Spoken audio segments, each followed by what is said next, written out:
Gloria al Señor. Iglesia, que la paz de vuestro Señor Jesucristo esté con su pueblo en esta hermosa mañana.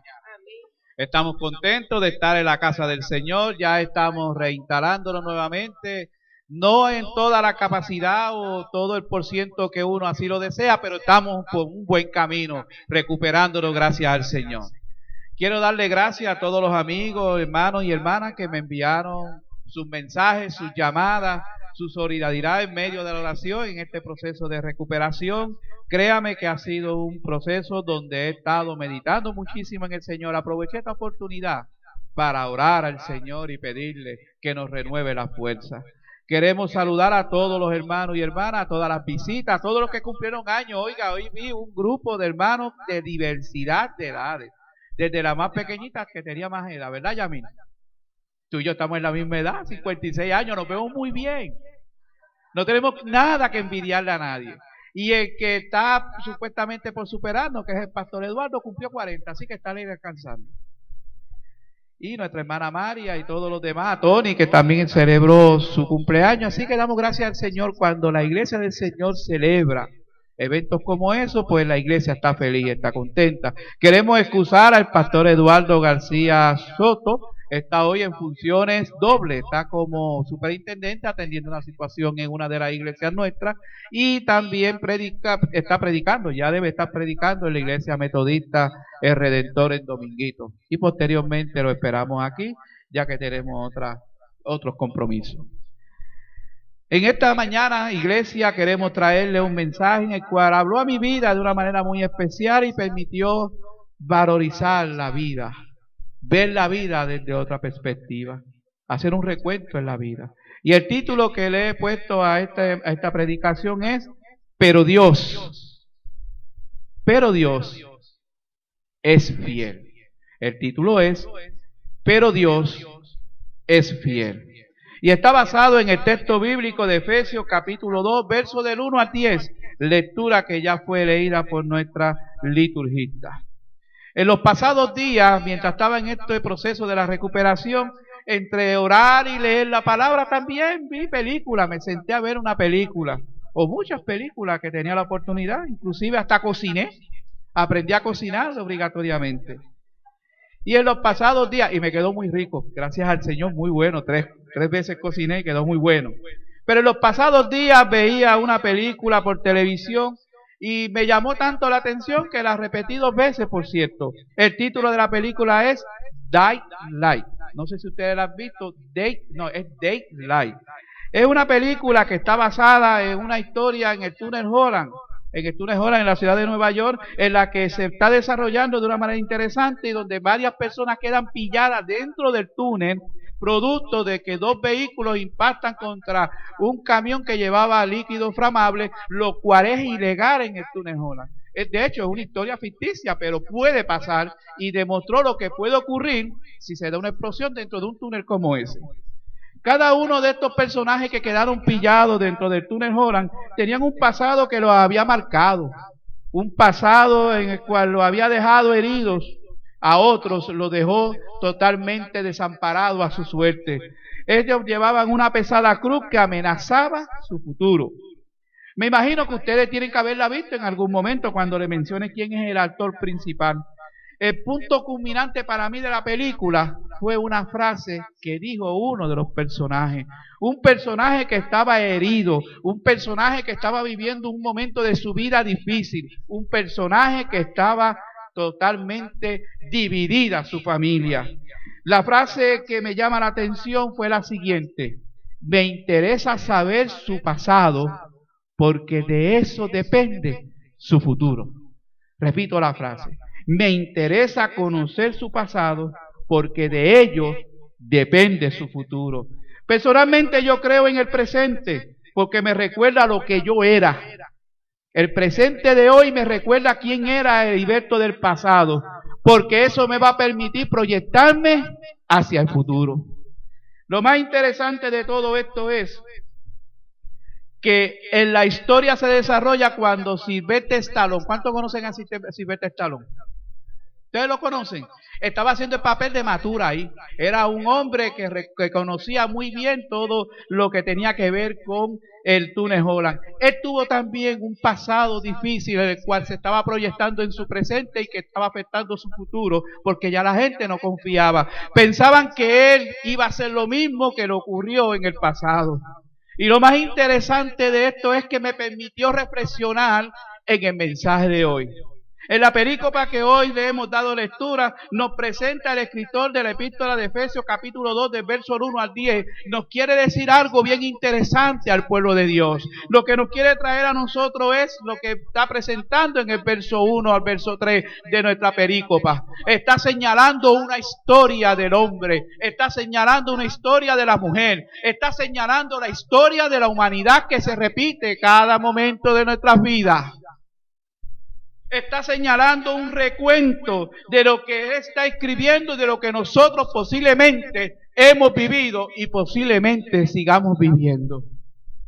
¿Quieren saber lo que dice el verso 1 al 3, que ya fue leído, pero se los quiero recordar porque para mí marca la vida de nosotros? El escritor lo que está señalando aquí es lo siguiente: ustedes estaban muertos. Estaban muertos por las transgresiones y por los pecados. Número 2, seguían la conducta de este mundo y los dictados del jefe que manda en el aire. 3, el espíritu que actúa en nosotros es rebelde.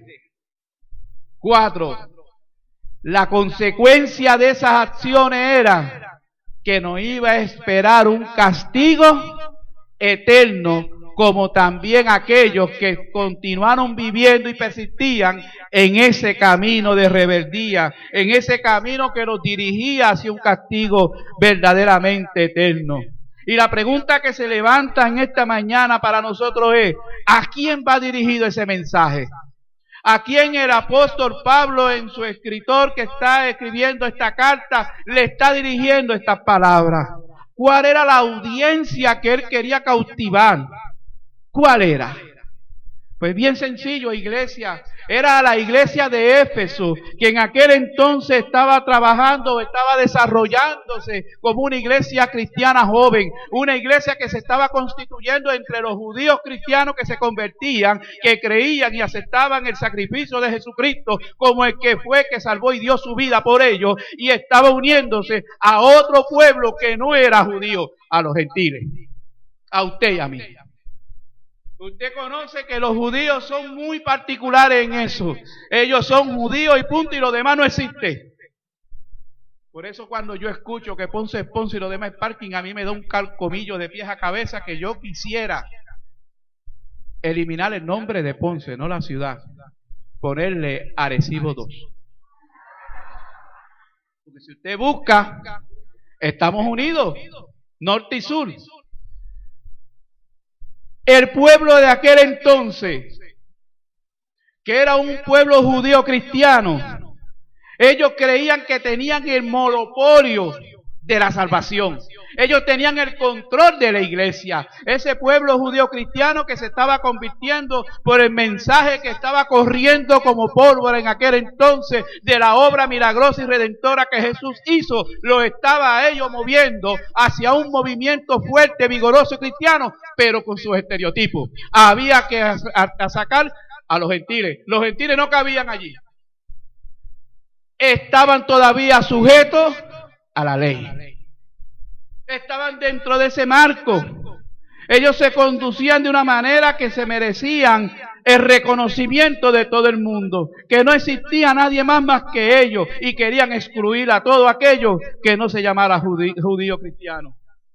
Esta carta de los Efesios, que de hecho muchos dudan que se trate de una carta, escuche bien iglesia, muchos dudan que se trata de una carta, más bien se considera como un tratado, de una exposición, de una consejería, de una orientación, de una motivación homilética que los lleva a ellos a estar en el borde. Esa carta se pasa por el borde de la epístola, aunque no reúne las cualidades para ser una epístola porque es impersonal. Pero tiene un mensaje profundo, no solamente para aquella iglesia, la tiene para nosotros también. Una iglesia con estereotipos. Y a veces nosotros pensamos que no tenemos estereotipos en nuestras iglesias. Y hay mucho. Y demasiado. Que a veces nos preocupa. Porque la iglesia debe ser el hospital para los enfermos, para el pecador. Que venga a los pies de Jesucristo a ser sanado, que es lo que esperamos que un pueblo cristiano como este lo haga. No hay duda que el escritor perseguía llevar un mensaje contundente, un mensaje que jamaqueara el piso a aquellos hombres y mujeres que constituían aquella comunidad de fe, aquel pueblo que era parte de una cosecha nueva que se estaba levantando, de una generación nueva que se estaba levantando, estaba siendo también impactada por los vaivenes del Imperio Romano, de la corrupción que había en aquel entonces, y también estaban siendo impactados por la comodidad de la ley. Estaban sujetos a los movimientos del imperio con su corrupción y estaban también acomodados a los vaivenes de la ley judía que no habían roto con ella. Tenían que defenderse de una sociedad pagana. Tenían una sociedad judía legalista. Era inmisericordia. No practicaba, escuche bien, aquella comunidad no practicaba los valores del reino. Estaba poniendo en peligro la identidad cristiana que se estaba moviendo en ese entonces y por lo tanto el mensaje llegaba distorsionado a los hombres y mujeres de aquella comunidad. Y Pablo se mueve a escribirle una carta donde los amonesta a ellos a tener una vida que practique los valores del reino. La fe cristiana, iglesia, que nos identifica como pueblo de Dios, debe ser reflejada en el modelo de vida nuestro. En el mismo modelo de vida que Jesús nos dio ejemplo de ello a través de los evangelios. Jesús, mientras desarrollaba su ministerio y promulgó el mensaje de redención y de los valores del reino que estaba en medio de ellos, le decía que había que practicar los valores del reino. ¿Y cuáles eran los valores del reino que había que practicar en aquel entonces y que son los mismos que tenemos que practicar hoy en día? Reconozco que no es fácil, pero tenemos que practicarlo. Tenemos que practicar el amar a nuestro prójimo tal como es. Tenemos que amar al prójimo con sus defectos y con sus virtudes. Tenemos que ser solidarios con aquel que está en medio de la situación difícil de su vida, que es distinto y piensa distinto a mí. Que aquel que está en una situación crítica en su vida, yo tengo que ser solidario y solidaria con ese hermano y hermana. Tenemos que tener misericordia para con el prójimo. Tenemos que tener y ser justos y tener justicia para con los demás en medio de la comunidad. Y sobre todas las cosas, llevar la paz en todo lugar que usted y yo pisemos y proclamemos que este es el evangelio liberador de Jesucristo y nos llevó a nosotros a sugerir y nos dice que tomemos esa tierra como propiedad nuestra con todos sus habitantes para el pueblo de Dios. Él lo que nos está pidiendo es que llevemos la paz. Y qué difícil es llevar la paz en medio de un pueblo que está en medio de una ebullición, que ya el nivel de tolerancia se ha ido fuera de los controles, que cuando usted se tira para San Juan lo que ve son marchas y protestas, que cuando usted va a la esquina ya hoy, me enteré o ayer de que estaban disparando hasta unas pobres vacas, bendito sea el Señor. Ya se perdió el respeto en la humanidad. Todo eso nos está llevando a nosotros a preocuparnos qué está sucediendo. ¿Dónde está la mentalidad? ¿En qué parte del desierto el pueblo está perdido? Este es el cuarto domingo de Cuaresma. Estamos nosotros tomando en cuenta y reflexionando de lo que somos. Estamos nosotros moviéndonos hacia ese mensaje de solidaridad. Estamos moviéndonos nosotros a ese mensaje de paz. Estamos cumpliendo con lo que nos dice la palabra. Si no, vayamos a la palabra porque es un mandato de Dios. Mira lo que dice la palabra. En el Evangelio de Juan, capítulo 17, verso 27 dice, capítulo 14, verso 27 dice, la paz les dejo, mi paz les doy. No se la doy a ustedes como la da el mundo, sino como yo la doy. No se angustien ni se acobarden. Este es un mensaje claro para la iglesia del Señor. El Señor nos está diciendo que no podemos tener temor ni miedo a la crudita.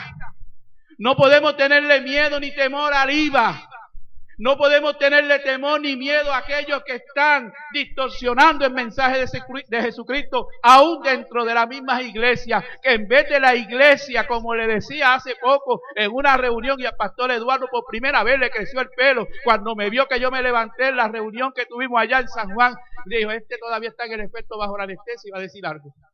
Se preocupó. Pero levanté la mano y lo dije con la autoridad del Espíritu Santo de Dios. Óigame, iglesia, todavía hay hombres y mujeres, pastores y pastoras, laicos de todas dimensiones, que tenemos la piedra aquí escondida en la mano para tirarle al hermano que está en pecado, para tirarle a golpear a aquel que está en desgracia, para hundir a aquel que se está hundiendo. Y el Señor en esta mañana te dice que tienes que tener amor y misericordia para tu prójimo.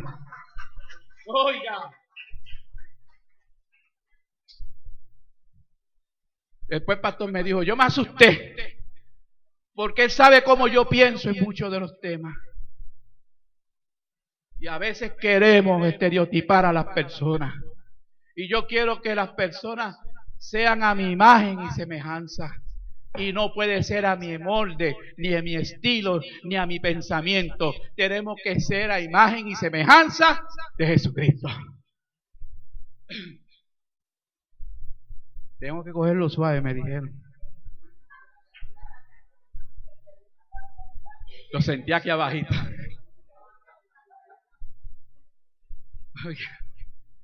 Es que el Señor quiere que nosotros seamos a imagen y semejanza de Él. No es a mi pensamiento. Porque Él, si piensa distinto a mí, tengo que enajenarla. Tiene que pensar igual que yo. Tiene que caminar igual que yo. Y perdona a Él si que te tome de ejemplo. Somos una iglesia con mente y corazón y puertas abiertas. Eso significa que por esas puertas tienen que entrar y deben de entrar, y ruego a Dios que sigan entrando hombres y mujeres que piensen distinto a mí, que sean diferentes a mí, porque si son iguales que yo, se va a aburrir esto. Porque la obra, la transformación, el cambio, lo hace Dios, no lo hago yo. Tenía que defenderse esa comunidad de fe que estaba allí. Tenían que darle el mensaje diáfano y claro de parte del apóstol Pablo, de decirle que Jesús es el modelo a seguir, que no es fácil vivir ese evangelio, que hay que llevar la paz en medio de la guerra y de la dificultad. Hay que hacerlo, que nos puede costar sacrificio, que nos puede costar lágrimas, que nos pueden costar inclusive que muchos y muchas piensen distinto y diferente y lo señalen a usted y lo juzguen. Que sea Dios quien tome cuenta sobre ellos, porque quien se revela no es el hombre, el que se va a revelar es el Espíritu de Dios en esa vida. Por eso es que son las palabras contundentes del apóstol Pablo a esa comunidad de cristiana. Y también son palabras contundentes para usted y para mí en el día de hoy. Y es importante que sepa, que usted haga una evaluación en este cuarto domingo de Cuaresma y evalúe de dónde Dios lo sacó, qué Dios cambió en su vida y qué debe seguir cambiando Dios en la vida de nosotros. Familia de la fe.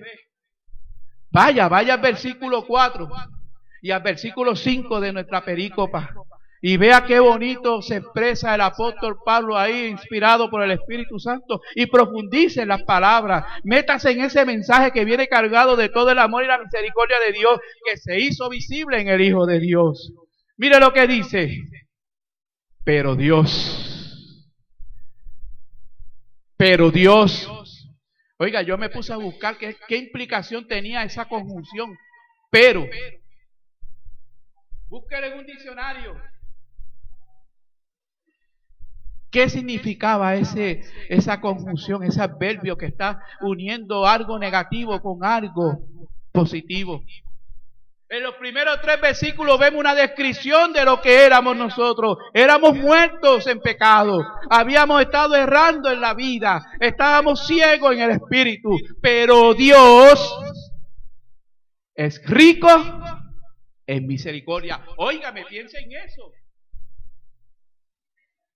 Pero Dios, hace un ratito mientras se desarrollaba la liturgia, una de las hermanas, que no me acuerdo quién fue, dijo, pero Dios es fiel. Oiga, yo creo que ella leyó el mensaje mío cuando la saludé esta mañana. Porque el título es, pero Dios es fiel. Usted póngale el apellido que quiera, pero Dios es rico en misericordia. Dios es rico en gracia. Dios es rico en amor. Dios es rico en interceder por el desvalido. Dios es rico para atender a que es enfermo. No es que te quite la enfermedad, sino que te ayude a sobrellevarla, que te ayude a entender el propósito de Dios en tu vida y puedas comprender que Dios nunca te desamparará. ¿Difícil es? Sí.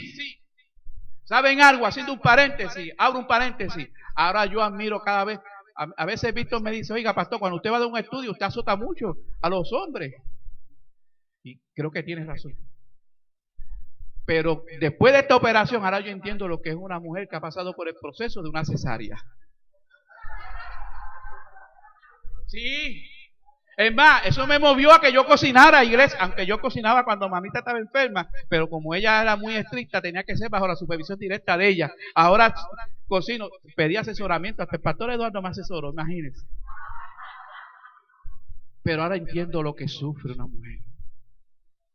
Los hombres sufrimos, sí, sufrimos, no vayan a pensar que soy inmisericordia. Es que simplemente debemos de movernos a una sensibilidad mayor, a una sensibilidad que nos mueva a tener y comprender a aquel que está necesitado y pedirle al Señor que tenga de nosotros y de nosotras misericordia y que nos ayude a llevar la carga, como muy bien dice el Señor, los que estén cargados y trabajados, venid a mí para que encuentren descanso, para que dejemos la carga en sus manos y Él nos ayude a llevar esta difícil y pesada cruz que nos ha tocado, pero en su amor y en su misericordia. Pero Dios, que es rico en misericordia, óigame, por ese gran amor que por nosotros nos dio a Jesucristo, su único Hijo, que cuando estábamos muertos en pecado, óigame, por su gracia nosotros hemos sido salvados. Dios entregó a su único Hijo y lo hizo por amor. Pero con una R bien pronunciada, lo hizo por amor. No escatimó Él en ese sacrificio. Él ocupó, Él ha sido fiel y leal a nosotros. Óigame, ¿y nosotros somos fieles? Esa es la pregunta. ¿Somos fieles? Esas dos palabras, pero Dios, se abre una ventana de salvación y de reconciliación y transformación, que es la base del Evangelio. Esas dos palabras son una continuación de la terrible historia del hombre en el pecado. Recuerde lo que le dije de la historia. Aquellos hombres que están en aquel túnel, cada uno de ellos, a lo mejor por la trama de la película y por los arreglos especiales que hacen, pasan desapercibidos, pero yo me metí en la vida de cada uno de aquellos. Allí había jóvenes que estaban en una corrección, allí había un hogar dividido, había un hogar roto, había otro que vivía rebelde porque perdió un hijo. Y el otro tenía una carga sobre su conciencia de que por una decisión de él murieron 2. Ese pasado estaba presente en ellos. Pero Dios en su misericordia vino a transformar, a reconciliarnos, que es la base del Evangelio, no hay nada más. Y nos recuerda el terrible pasado de nuestro pecado, pero también son el contraste del significado de la vida eterna, cuando permitimos que Dios sea quien cambie nuestras vidas. Yo no controlo a Dios. Dios, cámbiame mi forma de ser. No, cámbiala. Yo la cambio a mi manera. No, cámbiala tú, Dios. Que sea Dios quien cambie nuestras vidas. Vea el significado de esta perícopa, iglesia. Vamos allá a la lectura que tuvimos, la primera lectura, a Números. ¿Se acuerdan de la primera lectura? Capítulo 21, versos del 4 al 9. ¿Recuerda lo que decía o lo repasamos? Se lo voy a repasar. Vemos cómo el pueblo de Dios está vagando todavía por el desierto. Óigame, un pueblo que estaba en opresión, oprimido, que estaba en cautiverio, que estaba sin tierra, estaban totalmente desheredados, estaban abandonados a la intemperie, a su suerte. Y ven cómo el pueblo levanta a un líder, lo lleva a la libertad, dirigido por el Señor mismo, con manos y brazos fuertes. Pero la desobediencia de escuchar la voz de Dios los llevó a que estuvieran 40 años en el desierto. En esos 40 años el pueblo todavía, oiga, es que no aprendemos. Qué inquietos somos. El Señor me dice que no te tires por ahí, pero como yo soy así, me tiré. Pues las consecuencias están ahí. El pueblo vuelve a cometer el terrible error de hablar de Dios, de rebelarse contra Dios y rebelarse contra su siervo Moisés. Ese error lo lleva al pecado, y el pecado significa muerte, que es la separación entre Dios y los hombres. Esos son uno de los muchos eventos que se dieron en ese peregrinaje en el desierto de esos 40 años.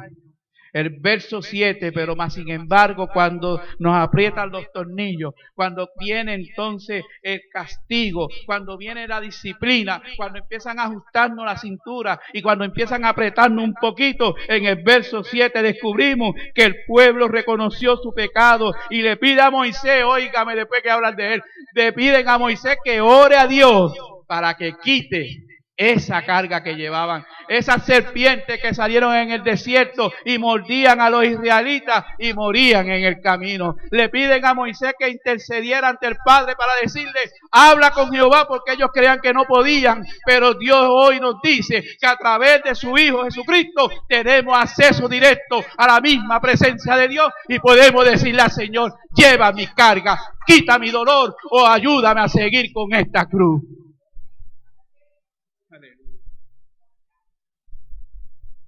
Óigame, no pudieron soportar el castigo que les llegó. Esa es la mordida de la serpiente. Esto es un aspecto simbólico que implican que la transgresión nuestra tiene graves consecuencias y hay remedio para ello. Y busque ahí en el verso 8 y 9, más adelante le dice que el Señor le dijo a Moisés, prepara una serpiente de bronce. Ponle un estante donde todo el pueblo la vea y cuando le pique una serpiente ellos mirarán esa serpiente de bronce y quedarán ¿qué? Sanos. Escuche bien, no estamos hablando de idolatría.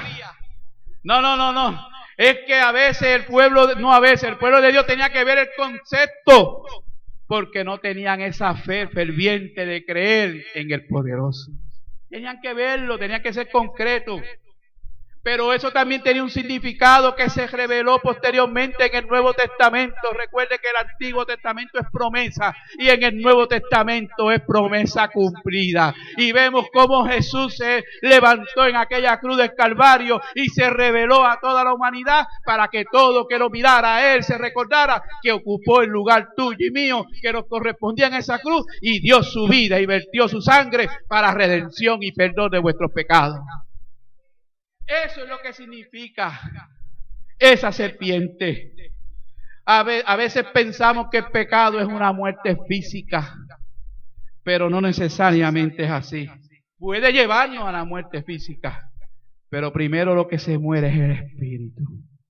El espíritu que habita en nosotros, el espíritu que nos dio la vida.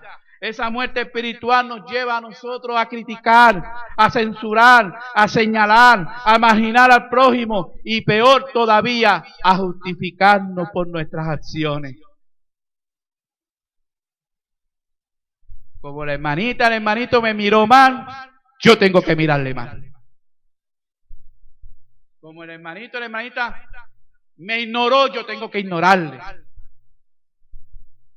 Como el hermano, la hermana me criticó, yo tengo que criticarle.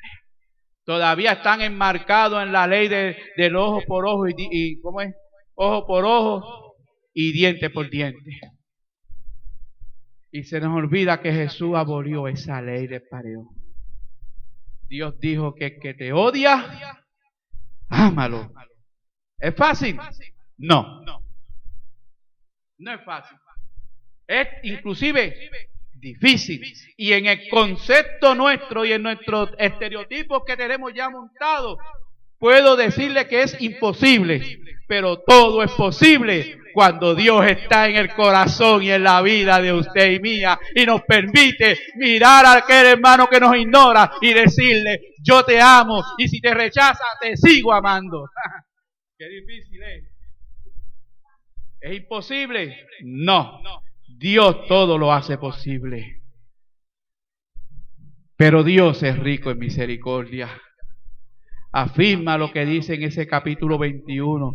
Dios responde al clamor y a la oración de aquel pueblo, la que hacemos con fe y con convicción de que Él va a actuar a favor nuestro. Óigame, si usted busca ahí en ese mismo capítulo 21, usted notará que Él no eliminó las serpientes, las dejó, ¿verdad que sí? ¿Usted leyó bien esa lectura? Léala en su casa y repásela. Él no eliminó las serpientes. Las serpientes continuaron picando, mordiendo ahí, dando ese dardo venenoso al cuerpo, pero le dio la alternativa de que miraran a aquella serpiente. Hoy el pecado está por ahí buscando. Hoy el gobernador de las tinieblas, que cada cual lo interpreta de que es llamado un personaje creado en nuestras vidas, el diablo, que el Señor lo reprenda, lo formamos nosotros, lo hacemos nosotros, está en nuestras mentes y nosotros que nos conceptualizamos que toda la culpa la tiene Él y no es así. A veces nosotros somos los que provocamos y caemos en el juego psicológico en la trampa que nos trae la vida y nos descarriamos mirando otras cosas que no es solamente mirar la cruz del Calvario, que es nuestra luz y nuestra guía para seguir. Óigame, la instrucción que Dios le dio a Moisés la cumplió y el pueblo miró a aquella serpiente. Esta cena se convirtió en una promesa. La serpiente que fue elevada en el madero aquel que sanó a que estaban mordidos fue la que se levantó en el monte Carmelo cuando Cristo fue crucificado para el perdón de toda la humanidad. Es el cumplimiento de un plan de salvación y redención que se afirma en el Evangelio de Juan, capítulo 3, versos 14 al 15, donde afirma y dice, como levantó Moisés la serpiente en el desierto, así también tiene que ser levantado, óigame, como dice Juan, así mismo tiene que ser levantado el Hijo del Hombre, para que todo que en Él crea no se pierda, mas tenga vida eterna. ¿Cuántos han mirado a ese que se levantó en la cruz del Calvario? Yo afirmo que todos los que estamos aquí lo hemos mirado y todos los que están a través del internet hoy tienen la oportunidad de mirar al caballero de la cruz que se levantó allí con sus brazos abiertos diciendo, ven a mi regazo y te daré descanso. Óigame, pero todavía Juan no se detiene ahí. El evangelista Juan en el capítulo 8, versos 28 y 29 dice, cuando haya levantado al Hijo del Hombre, cuando hayan levantado al Hijo del Hombre, ustedes sabrán quién soy yo y que no hago nada por mi propia cuenta, sino que hablo conforme a lo que el Padre me ha enseñado. El que me envió, el Creador, Dios, está conmigo. No me ha dejado solo, porque siempre hago lo que le agrada. Óigame, Jesús se pudo haber sacudido de aquel momento difícil en su vida, pero Él hizo lo que el Padre le encomendó y eso agradó a su Padre. El Señor nos ha llamado aquí a este lugar para que hagamos su obra, para que sigamos su ministerio que desarrolló en la tierra y nos dio el modelo de vida a seguir. Que no es fácil, que es más fácil decirle no quiero y no puedo y no lo voy a hacer, que es más fácil quedarme en la zona de confort allá sentado o en mi casa o haciendo otras cosas que no tenga que ver nada con la iglesia. Pero el Señor te dice en esta mañana, levántate, mira al caballero de la cruz, toma esa cruz y síguele hasta el fin de tus días. Óigame. Dios hizo lo que le agrada al Padre. La pregunta teológica, medular y profunda que se levanta en esta mañana: ¿estás agradando a Dios con tus acciones? ¿Te estás esforzando para agradar a tu Señor? ¿Estás tú haciendo lo que el Señor le ha pedido, nos ha pedido que hagamos? Oiga, no importa lo que diga el mundo. No importa lo que diga la gente. A usted lo que le importa es lo que el Señor quiere decirle a su vida. A usted lo que debe importarle es la oportunidad que Dios le está dando de servir, no de ser servido. ¿Te estás esforzando para agradar al Señor? Esa es la pregunta que tenemos que hacernos nosotros todos los días, inclusive en esta época de reflexión, todos los días, pero en especial en este momento que se está avecinando lo que muchos le llaman en el mundo la Semana Mayor, en la que recordamos ese sacrificio. ¿Te estás esforzando tú para hacerlo? ¿Estás tratando tú de ser mejor ser humano cada día? ¿Sabe, familia de la fe? Jamás podremos agradarle a Él con nuestra fuerza, porque a veces pensamos que nosotros tenemos la fuerza suficiente para dejar el alcohol, tenemos la fuerza suficiente para dejar la droga, tenemos la fuerza suficiente para arreglar el problema en mi matrimonio, y esa es la primera mentira que nos colocan en nuestra mente. Tú y yo no tenemos la fuerza suficiente para resolver el problema. La fuerza proviene de Dios, de su Espíritu Santo que habita en todos y cada uno de ustedes para poder soportar el día malo. Oiga, el día difícil. Jamás podremos agradarle con nuestra fuerza.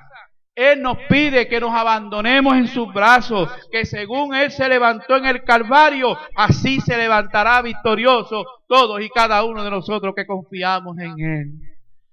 Cristo es la revelación divina en nuestras vidas. El apóstol Pablo en el capítulo 2 de nuestra perícopa, en el verso 6 y 7 de la que hemos estado hablando de Efesios, en unión, dice, y en unión con Cristo Jesús nos resucitó y nos hizo sentar con Él en las regiones celestiales para mostrarle a toda la humanidad en los tiempos venideros la incomparable riqueza de su gracia que por su bondad derramó sobre nosotros en Cristo Jesús. Óigame, yo meditaba mucho en esa palabra y decía, pero ¿cómo es posible que nosotros perdamos de perspectiva ese mensaje? Oiga, no quiere decir que hoy le está hablando aquí el sumo pontífice de santidad. Aquí le está hablando un pecador que está arrepentido, un pecador que está en el proceso de transformación, un pecador que aceptó a Jesucristo en su peor momento y todavía sigue agarrado de esa cota de justicia para que pueda tener la oportunidad de una vida eterna. Y yo te invito a que tú tengas también esa oportunidad. No importa que te caiga, lo importante es que te levantes. Que te levante. No te escondas si te caíste. Ven y busca la presencia de Dios, busca a tus hermanos de fe, de tu comunidad de fe, busca el equipo pastoral que está ahí para orar, para acompañarte, para hacer contigo un hombre y una mujer que estamos juntos llevando el mensaje de redención. Vamos a buscar junto a Dios. Oiga, y la garantía que nos dio a nosotros en unión a Cristo es que fuimos junto con Él a la sepultura, resucitamos junto con Él y estamos entronizados ya en la esencia de una vida eterna con Cristo. Escucha, iglesia, ya Dios hizo su parte, dio su Hijo, ahora nos toca a nosotros. Y no piense que porque estamos aquí, no piense que porque yo esté con este clerical, ya me gané el reino. No, Señor. Cada día tengo que caminar bajo la sombra del Altísimo. Ya Él hizo su parte. Ahora nos toca a nosotros y a nosotras hacer nuestra parte de dar el paso y seguir bajo el manto del Altísimo por el camino que ya Él nos ha trazado. Tenemos que comenzar a interpretar las dificultades de la vida, iglesia, de otra perspectiva. verla desde el punto de vista de la fe. No a lo contrario, no es verla en mi naturaleza propia, porque en mi naturaleza propia me conduce a estar viendo lo negativo. Tengo que verla desde la perspectiva de la fe, de lo que Dios comenzó y va a terminarlo de una manera bien positiva, de bendición para su vida y como testimonio para aquellos que no creen. El apóstol Pablo afirma que él y nosotros hemos sido entronizados al trono con Cristo, que a pesar de nuestras caídas, de nuestros naufragios, de nuestros azotes, de nuestras amenazas de muerte, no pueden ser meras palabras. La acción debe ser que Cristo y en Cristo tendremos la fortaleza para reinar con Él por toda la eternidad. Pero Dios es mi castillo fuerte. Póngale el apellido que usted quiera, pero Dios es nuestro castillo fuerte.